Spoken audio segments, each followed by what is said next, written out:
राधे राधे। चैत्र मास के कृष्ण पक्ष की एकादशी को पाप मोचनी एकादशी कहा जाता है। शास्त्रों में बताया गया है कि यह एकादशी कोई साधारण व्रत नहीं है, बल्कि ऐसा पवित्र दिन है जो मनुष्य के जीवन से पाप, दुख और दुर्भाग्य को दूर करने की अद्भुत शक्ति रखता है। जो व्यक्ति श्रद्धा और विश्वास के साथ इस एकादशी का व्रत करता है, उसके जीवन में पुण्य की वृद्धि होती है और उसकी सच्ची मनोकामनाएं पूर्ण होने लगती हैं। आप सभी को चैत्र मास की इस पावन पाप मोचनी एकादशी की हार्दिक शुभकामनाएं। लेकिन यहां एक बहुत ही रहस्यमयी और चमत्कारी बात है। शास्त्रों में कहा गया है कि इस एकादशी की महिमा इतनी अद्भुत है कि इसके प्रभाव से बड़े बड़े ऋषि मुनि और स्वर्ग की देवांगनाएं भी अपने घोर पापों से मुक्त हो गई थी। एक ऐसी ही अद्भुत कथा पुराणों में वर्णित है जिसे सुनकर देवताओं तक को आश्चर्य हुआ था। कहा जाता है कि मनुष्य अपने जीवन में जाने अनजाने कई प्रकार की गलतियां कर बैठता है, तब उसे लगता है कि इन पापों से मुक्ति कैसे मिलेगी। ऐसे समय में पाप मोचनी एकादशी एक दिव्य अवसर बनकर आती है। यह व्रत मन को शुद्ध करता है, जीवन की बाधाओं को दूर करता है और भगवान श्रीहरि की कृपा प्राप्त करने का मार्ग खोल देता है। इसी कारण संत महात्मा कहते हैं कि जो व्यक्ति सच्चे मन से इस एकादशी का व्रत करता है, उसके जीवन में केवल पापों का नाश ही नहीं होता, बल्कि उसके भाग्य के द्वार भी खुलने लगते हैं। भगवान श्री कृष्ण युधिष्ठिर महाराज से कहते हैं कि इस एकादशी का नाम ही पाप मोचनी है, क्योंकि यह साधक को हर प्रकार के पापों और उनके दुष्ट परिणामों से मुक्त करने वाली होती है। ब्रह्म हत्या, स्वर्ण चोरी, मदिरापान या अन्य किसी भी प्रकार का दोष हो, रोग हो, धन संकट हो या फिर मन की अशांति हो, पाप मोचनी एकादशी का श्रद्धा पूर्वक व्रत इन सभी समस्याओं से छुटकारा दिलाने में समर्थ है। जो व्यक्ति इस व्रत को विधि पूर्वक करता है, उसके जीवन के सभी संचित पाप भस्म हो जाते हैं और सौभाग्य का उदय होता है। आज हम जानेंगे कि पाप मोचनी एकादशी 2026 में कब मनाई जाएगी, इस व्रत को करने का संपूर्ण नियम क्या रहेगा, सरल पूजा विधि, मंत्र, उपाय, व्रत कथा, महत्व, संपूर्ण जानकारी आज हम जानेंगे। शास्त्रों में वर्णन आता है कि यह एकादशी दशमी तिथि से ही आरंभ होती है, अर्थात साधक दशमी के दिन संकल्प लेकर भगवान विष्णु और माता लक्ष्मी का पूजन प्रारंभ करता है और एकादशी के दिन उपवास रखते हुए विशेष भक्ति करता है। ऐसा करने से व्रत का फल कई गुना बढ़ जाता है। पाप मोचनी नामनोक्ता सर्व सिद्धि प्रदायिनी, धन धान्य प्रदा पाप नाशिनी शुभदा स्मृता। अर्थात यह पाप मोचनी एकादशी सभी सिद्धियों को देने वाली, धन धान्य बढ़ाने वाली और पापों तथा दरिद्रता का नाश करने वाली है। जो भक्त निर्धनता से पीड़ित है, उसके लिए यह एकादशी विशेष रूप से लाभकारी मानी गई है। श्रद्धा से किया गया व्रत और भगवान विष्णु का पूजन व्यक्ति को आर्थिक संकटों से बाहर निकालता है, व्यापार में वृद्धि, नौकरी में स्थिरता, आय के नए स्रोत और अनावश्यक खर्चों में कमी, यह सभी फल इस व्रत के प्रभाव से प्राप्त होते हैं। भगवान श्री कृष्ण यह भी कहते हैं कि जो मनुष्य इस एकादशी का व्रत करता है, उसके पूर्व जन्मों के पाप नष्ट हो जाते हैं और उसके जीवन में शुभता का संचार होता है। उसे न केवल भौतिक सुखों की प्राप्ति होती है, बल्कि अंत में वैकुंठ लोक की प्राप्ति भी सुनिश्चित होती है। इदं व्रतम महापुण्यम पठता शृण्वता निर्णाम, सर्व पाप क्षयं कुर्याद विष्णु लोकम प्रयच्छतिर। अर्थात इस व्रत की कथा को पढ़ने और सुनने मात्र से भी समस्त दुखों का नाश होता है और भगवान विष्णु का परम धाम प्राप्त होता है। एक बार भगवान कृष्ण कहते हैं कि हे युधिष्ठिर, यह एकादशी साधारण नहीं है, यह पापों से तारने वाली है, इसीलिए इसे पाप मोचनी एकादशी कहा गया है। इस एकादशी के विषय में जब राजा मानदाता ने ऋषि लोमस से प्रश्न किया था, तब ऋषि ने इसका विस्तार से वर्णन किया था। संक्षेप में मैं वही वृत्तांत तुम्हें सुना रहा हूं और साथ ही इसकी विधि भी बताता हूं, जिससे तुम समझ सको कि इस एकादशी का महत्व कितना महान है और इसे किस प्रकार करना चाहिए। यह एकादशी ऐसी है जिसमें मनुष्य केवल आध्यात्मिक लाभ ही नहीं पाता, बल्कि अपने जीवन के हर प्रकार के दोषों पर विजय प्राप्त करता है। प्राचीन काल की बात है। चैत्ररथ नामक एक अत्यंत सुंदर और मनमोहक वन था। उस वन में महर्षि च्यवन के पुत्र महान तपस्वी मेधावी भगवान शिव की कठोर तपस्या में लीन थे। उसी वन में देवराज इंद्र गंधर्व कन्याओं और अप्सराओं के साथ विचरण करते थे। मेधावी ऋषि की तपस्या और तेज को देखकर देवराज इंद्र और कामदेव को चिंता हुई। कामदेव ने ऋषि की तपस्या भंग करने के उद्देश्य से मंजुघोषा नामक एक अत्यंत रूपवती अप्सरा को भेजा। मंजुघोषा ने अपने मोहक नृत्य, मधुर गायन और अप्रतिम सौंदर्य से मेधावी मुनि का ध्यान आकर्षित किया और अंततः उनकी तपस्या भंग कर दी। तपस्या भंग होने के पश्चात मुनि मेधावी मंजुघोषा पर इतने मोहित हो गए कि वे अनेक वर्षों तक उसके साथ सांसारिक सुखों में लिप्त रहे। समय बीतने पर जब मंजुघोषा ने स्वर्ग वापस जाने के लिए ऋषि से अनुमति मांगी, तब अचानक मेधावी ऋषि को आत्मज्ञान हुआ। उन्हें यह बोध हुआ कि इस अप्सरा ने उनकी वर्षों की कठोर तपस्या को नष्ट कर दिया है। अपने पतन और तपस्या के नाश का स्मरण होते ही ऋषि भयंकर क्रोध से भर गए और उन्होंने उसी क्षण मंजुघोषा को श्राप दे दिया कि वह एक कुरूप पिशाचिनी बन जाए। पिशाचिनी होने का दारुण श्राप सुनकर मंजुघोषा भयभीत होकर कांपने लगी और रोते हुए ऋषि के चरणों में गिर पड़ी। उसने गिड़गिड़ाते हुए अपनी भूल की क्षमा मांगी और श्राप से मुक्ति का कोई उपाय बताने की प्रार्थना की। उसके बार बार करुण विलाप करने और विनती करने पर ऋषि का हृदय थोड़ा द्रवित हुआ। उन्होंने कहा कि हे मंजुघोषा, फाल्गुन के बाद चैत्र मास का कृष्ण पक्ष आएगा। उस चैत्र कृष्ण पक्ष की एकादशी को पाप मोचनी एकादशी कहा जाता है। यदि तुम पूर्ण श्रद्धा और विधि विधान के साथ इस पाप मोचनी एकादशी का व्रत करोगी तो तुम्हारे सभी पाप भस्म हो जाएंगे और तुम इस पिशाच योनि से मुक्त होकर पुनः अपना दिव्य अप्सरा रूप प्राप्त कर लोगी। अप्सरा को यह मुक्ति का मार्ग बताकर मेधावी ऋषि भारी मन से अपने पिता महर्षि च्यवन के पास पहुंचे। जब पिता च्यवन ऋषि ने अपने पुत्र की यह कथा और श्राप देने की बात सुनी तो वे अत्यंत दुखी हुए। उन्होंने कहा कि हे पुत्र, तुमने क्रोध के वशीभूत होकर उस अप्सरा को श्राप देकर अत्यंत अनुचित कार्य किया है। क्रोध भी एक महान पाप है और इस कृत्य से तुमने भी अपने पुण्यों का क्षय कर लिया है और पाप के भागी बन गए हो। इसलिए अब इस पाप से मुक्त होने के लिए तुम्हें भी उसी पाप मोचनी एकादशी का व्रत करना होगा। पिता की आज्ञा मानकर मेधावी ऋषि ने भी चैत्र कृष्ण एकादशी का विधि पूर्वक व्रत किया। इस प्रकार पाप मोचनी एकादशी के महान प्रभाव से जहां मंजुघोषा पिशाच योनि से मुक्त होकर वापस स्वर्गलोक चली गई, वहीं मेधावी ऋषि भी अपने पापों से मुक्त होकर पुनः अपने तपस्वी तेज को प्राप्त कर सके। जो भी मनुष्य इस विधि से इस व्रत को करता है, उसके जीवन की सभी कठिनाइयां समाप्त हो जाती हैं। उसे धन लाभ होता है, कार्यों में सफलता मिलती है, पापों पर विजय मिलती है और अंततः उसे भगवान नारायण का परम धाम प्राप्त होता है। भगवान आगे कहते हैं कि हे युधिष्ठिर, यह एकादशी केवल पाप मिटाने वाली नहीं है, बल्कि यह जीवन के हर क्षेत्र में सफलता प्रदान करने वाली है।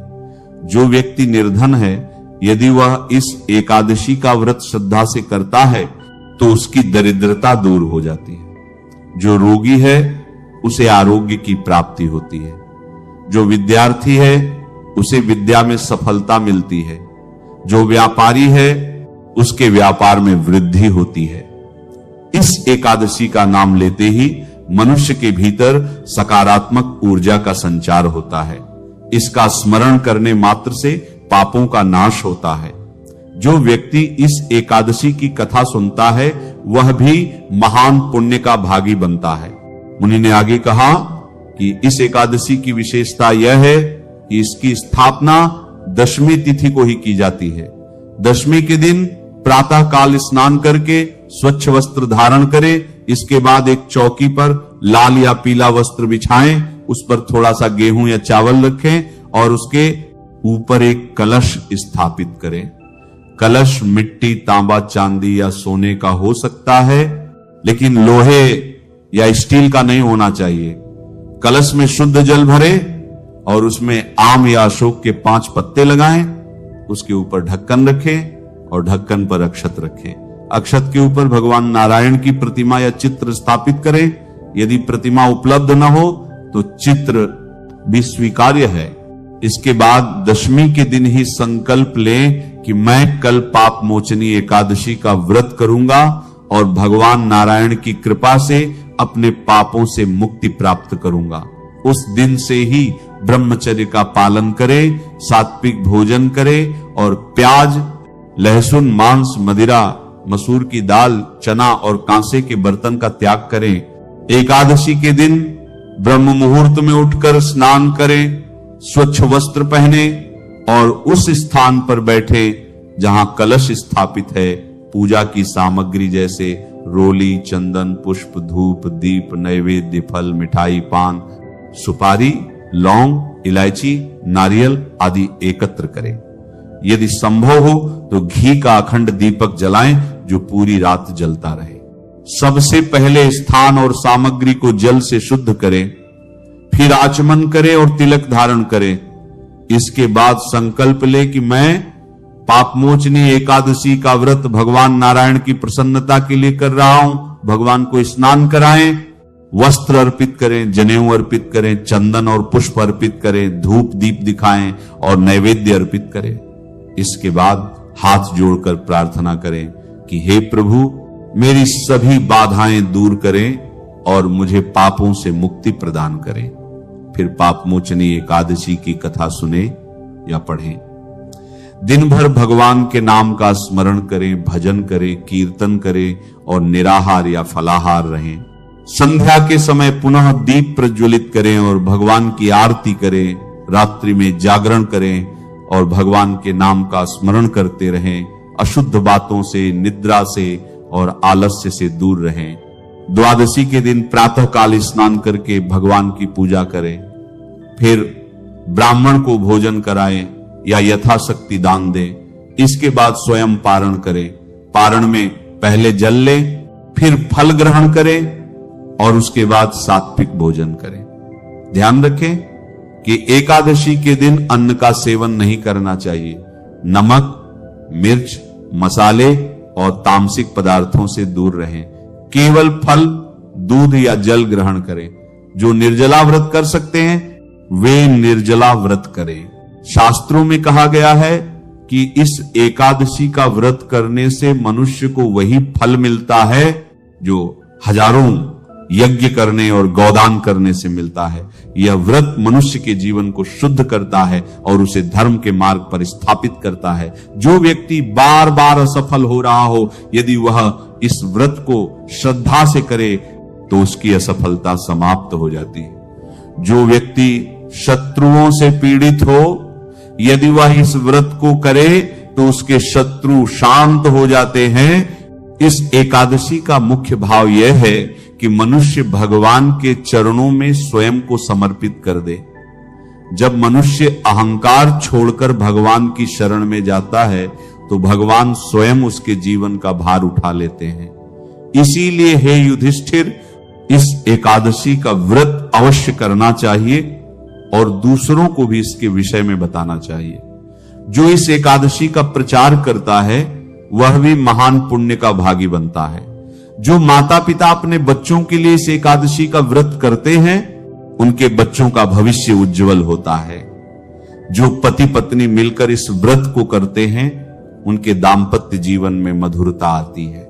यह एकादशी केवल एक दिन का व्रत नहीं है, बल्कि यह मनुष्य के जीवन की दिशा बदल देने वाला पर्व है। यह हमें सिखाती है कि सच्ची विजय बाहरी नहीं बल्कि भीतर की होती है। जब मनुष्य अपने मन, क्रोध, लोभ और मोह पर विजय पा लेता है और अपने पापों का प्रायश्चित कर लेता है, तभी वह सच्चे अर्थों में निर्मल कहलाता है। इसलिए श्रद्धा, नियम और भक्ति के साथ पाप मोचनी एकादशी का व्रत करें और भगवान नारायण की कृपा प्राप्त करें। अब प्रश्न उठता है कि ये एकादशी करनी कब है और इसके लिए शुभ समय क्या रहेगा? तो ध्यान से समझिए। इस वर्ष 2026 में चैत्र मास का आरंभ 4 मार्च से हो चुका है और चैत्र मास के कृष्ण पक्ष की एकादशी तिथि का प्रारंभ 14 मार्च को सुबह 8:10 से हो जाएगा और यह एकादशी तिथि 15 मार्च को सुबह 9:16 तक रहेगी। यह समय उत्तर भारत के प्रचलित पंचांगों के अनुसार बताया गया है, इसलिए इसी समय को प्रमाण मानकर व्रत किया जाएगा। अब यहां एक अत्यंत महत्वपूर्ण बात समझने वाली है कि इस एकादशी की स्थापना दशमी तिथि को होती है और दशमी तिथि एकादशी से पहले आती है। इसलिए कलश की स्थापना 14 मार्च को ही करनी होगी, क्योंकि 15 मार्च को सूर्योदय के समय एकादशी तिथि रहेगी और उसी दिन व्रत रखा जाएगा। अतः 15 मार्च को आप पूरे नियम और श्रद्धा के साथ पाप मोचनी एकादशी का व्रत करेंगे। 14 मार्च को दशमी तिथि में ही आपको कलश की स्थापना कर लेनी है। और ध्यान रखिए कि यह स्थापना एकादशी तिथि प्रारंभ होने से पहले कर लेनी चाहिए, अर्थात 14 मार्च को सुबह 8:10 से पहले कर लेना उत्तम रहेगा। यदि कोई व्यक्ति प्रातः काल में ही 14 मार्च को स्थापना कर ले तो वह और भी श्रेष्ठ माना जाएगा। इसके बाद 15 मार्च को आप उपवास रखते हुए पूरे दिन भगवान नारायण की आराधना करेंगे, रात्रि जागरण करेंगे और 16 मार्च को द्वादशी तिथि में विधि पूर्वक पारण करेंगे। अर्थात सरल शब्दों में समझ लें कि 14 मार्च को कलश स्थापना होगी, 15 मार्च को पाप मोचनी एकादशी का व्रत होगा और 16 मार्च को पारण किया जाएगा। पारण का शुभ समय 16 मार्च को सुबह 6:30 से सुबह 8:54 तक रहेगा। एकादशी के दिन प्रातः काल स्नान करके सबसे पहले भगवान विष्णु के समक्ष तुलसी माता का पूजन करें और तुलसी के पास शुद्ध घी का दीपक अवश्य जलाएं। यह उपाय अत्यंत सरल है, लेकिन इसका प्रभाव बहुत ही अद्भुत होता है। तुलसी माता के चरणों में जल अर्पित करें, फिर हाथ जोड़कर मन ही मन प्रार्थना करें कि हे तुलसी माता, जैसे आप भगवान विष्णु को अत्यंत प्रिय हैं, वैसे ही हमें भी प्रभु की कृपा का पात्र बना दीजिए। इसके बाद घी का दीपक जलाकर तुलसी के सामने रखें। दीपक कम से कम कुछ समय तक जलता रहना चाहिए, यदि संभव हो तो दीपक सूर्यास्त तक जलने दें। इसके बाद भगवान विष्णु के नाम का स्मरण करते हुए कम से कम 11 बार नमो भगवते वासुदेवाय मंत्र का जाप करें और फिर तुलसी माता की 7 परिक्रमा करें। शास्त्रों में कहा गया है कि जो व्यक्ति एकादशी के दिन तुलसी के पास दीपक जलाता है, उसके घर से दरिद्रता दूर हो जाती है, धन की स्थिरता आती है और जीवन की बाधाएं स्वतः समाप्त होने लगती हैं। यह उपाय विशेष रूप से उन लोगों के लिए अत्यंत फलदायी माना गया है जिनका धन रुक जाता है, जिनके कार्य बनते बनते बिगड़ जाते हैं या जिनके ऊपर नकारात्मक प्रभाव बना रहता है। एकादशी के दिन तुलसी के पास जलाया गया दीपक केवल बाहरी अंधकार ही नहीं बल्कि जीवन के अंदर के अंधकार को भी दूर करता है, मन को शांति देता है और भगवान विष्णु की विशेष कृपा दिलाता है। यदि कोई व्यक्ति यह उपाय प्रत्येक एकादशी को करने लगे तो कुछ ही समय में उसके जीवन में सकारात्मक परिवर्तन स्पष्ट रूप से दिखाई देने लगते हैं। अतः एकादशी के दिन तुलसी पूजन और दीपक दान का यह उपाय अवश्य करें और भगवान विष्णु की कृपा प्राप्त करें। हर एक लोग कहते हैं कि हम तो बहुत पूजा करते हैं, फिर फल क्यों नहीं मिलता? अरे भाई, जब तक चाबी सही ताले में नहीं लगेगी दरवाजा कैसे खुलेगा। इस दिन जो मैं आपको गौ माता का उपाय बताने जा रहा हूं वो सीधा आपके भाग्य के बंद किवाड़ खोल देगा। आज जो मैं बताने जा रहा हूं उसे ध्यानपूर्वक सुनकर समझ लिया और उपाय कर लिया तो आपको रंग से राजा बनते देर नहीं लगेगी। 15 मार्च 2026 दिन रविवार को चैत्र मास के कृष्ण पक्ष की पाप मोचनी एकादशी तिथि मनाई जाएगी और ऐसे में आप सभी को गाय को चुपचाप ये गुप्त चीज खिला देनी है। गाय को खिलाते ही आपका भाग्य 7वें आसमान पर होगा। अगर आप इस पाप मोचनी एकादशी के दिन कठिन व्रत या बड़े अनुष्ठान करें या न भी कर पाए परंतु गाय माता को यह चुपचाप एक छोटी सी चीज जरूर खिला दें, आपकी जन्म जन्मांतर की गरीबी और पापों का भय दूर हो जाएगा।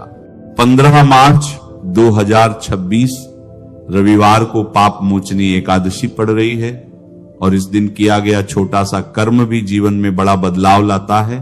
आज के समय में सबसे बड़ी समस्या ये हो गई है कि लोग मेहनत तो बहुत करते हैं लेकिन सफलता हाथ नहीं लगती।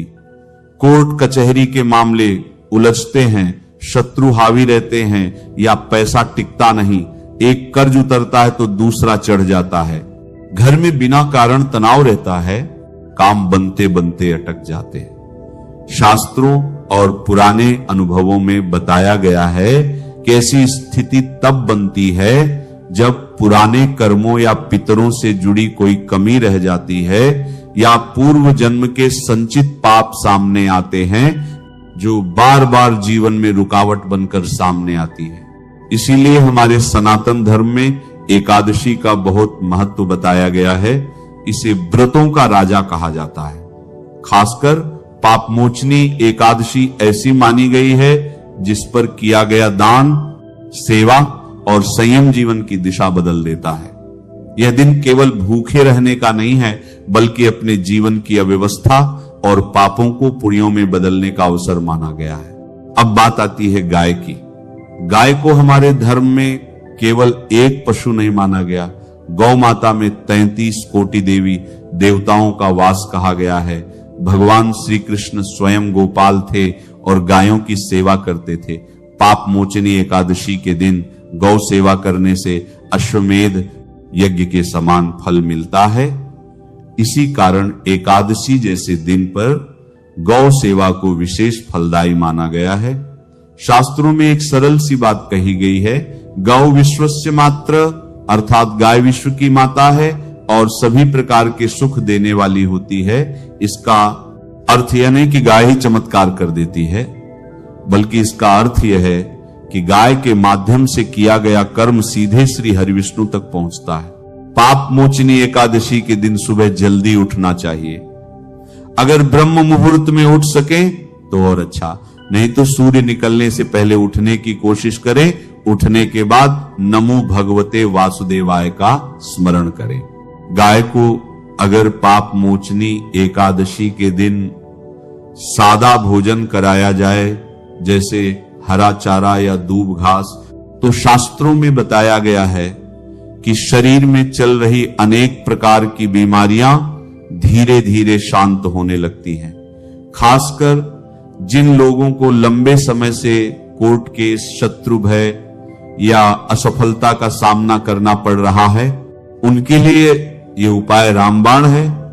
गाय को घास खिलाते समय मन शांत रखें। गाय को यदि पाप मोचनी एकादशी के दिन केला खिलाया जाए तो यह माता लक्ष्मी और भगवान विष्णु की कृपा प्राप्त करने का सबसे सरल उपाय माना गया है। शास्त्रों में उल्लेख है कि केला भगवान विष्णु को अत्यंत प्रिय है क्योंकि एकादशी विष्णु जी की तिथि है।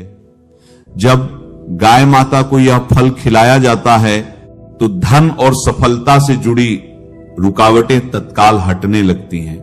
जिन लोगों का प्रमोशन रुका है या व्यापार नहीं चल रहा, उनके लिए यह उपाय बताया गया है। गाय को अगर कर्ज से मुक्ति के लिए भोजन कराना हो तो पाप मोचनी एकादशी के दिन थोड़ा सा गुड़ खिलाना चाहिए। सर्वोत्तम यही है कि इस दिन गाय को फल, गुड़ और हरा चारा ही खिलाएं क्योंकि एकादशी पर अन्न का त्याग श्रेष्ठ माना जाता है। लेकिन अगर आप रोटी खिलाना ही चाहते हैं तो वह ताजी होनी चाहिए और उसमें नमक नहीं होना चाहिए। रोटी खिलाते समय मन में कर्ज मुक्ति का भाव रखें। गाय को नौकरी या काम में सफलता के लिए पाप मोचनी एकादशी के दिन भीगी हुई चने की दाल और गुड़ खिलाना अत्यंत शुभ माना गया है। शास्त्रों में कहा गया है कि यह उपाय गुरु ग्रह को मजबूत करता है और मेहनत का फल दिलाता है। चैत्र माह की ये एकादशी समस्त दोषों को हरने वाली मानी जाती है। शास्त्रीय मान्यता है कि जो भी व्यक्ति इन 9 दिनों में ब्रह्म मुहूर्त में उठकर माता की आराधना कर लेता है, उसे स्पर्श करने मात्र से वायु भी पवित्र हो जाती है और व्रत के प्रभाव से ऐसे लोग 84 लाख योनियों में भटकने की जगह सीधे परम धाम को जाते हैं। इस व्रत की विशेषता बताते हुए कहा गया है कि यदि कोई व्यक्ति सच्चे मन से माता शैलपुत्री से लेकर माता सिद्धिदात्री तक की पूजा कर लेता है तो उसे माता भवानी का अद्भुत आशीर्वाद प्राप्त होगा। नमः शिवाय। श्री महालक्ष्मी नमः। नमो भगवते वासुदेवाय। जय मां सरस्वती। जय श्री कृष्ण। राधे राधे।